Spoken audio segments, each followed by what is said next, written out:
Rolex இவனெல்லாம் தேடி கண்டுபிடிச்சி கொள்றது கஷ்டம். முதல்ல நம்ம டிஸ்ட்ரிபியூஷன் வேணும். எவன் கையிலையும் சரக்கு இல்லாமல்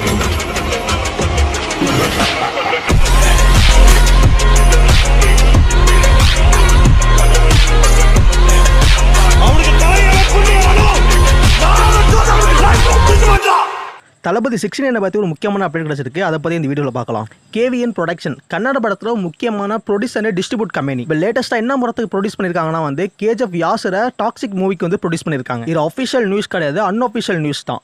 தளபதியை வச்சு தளபதி 69 அச்சுன்னு டைரக்ஷன் பண்ண போறாங்கன்னு சொல்லிட்டு நியூஸ் கிடச்சிருந்துச்சு. இப்போ தளபதி 69 அவங்க தான் ப்ரொடியூஸ் பண்ண போறாங்கன்னு சொல்லிட்டு நியூஸ் கிடச்சிருக்கு. அது மட்டும் இல்லாமல் தளபதி விஜய்க்கு ஒரு ஆஃபர் கொடுத்துருக்காங்களா, கிட்டத்தட்ட 250 கோடி கிட்ட சேலரி கொடுக்க போறாங்களாம். அப்படி 250 கோடி கிட்ட விஜய்க்கு சேலரி கொடுத்துருந்தாங்கன்னா இந்த இந்தியாவில டாப்பஸ்ட் பெய்டு ஆக்டர்னு சொல்லிட்டு நம்ம தளபதி விஜய் தான் ஃபர்ஸ்ட் எடுத்து இருப்பாரு.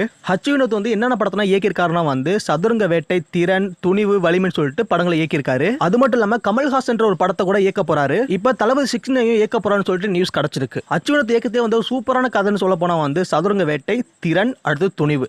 பட் இந்த துணிவு காப்பின்னு சொல்லிட்டு இருக்காங்க. பட் அது தனிப்பட்ட விஷயம். வலிமை நிறைய பேருக்கு பிடிக்கல. அது குட் மெசேஜாக இருந்தாலும் நிறைய பேருக்கு அது பிடிக்காம போரிங்காக போனதுனால அந்த 2 மூவியும் வந்து ரிஜெக்ட் பண்ணியிருக்காங்க.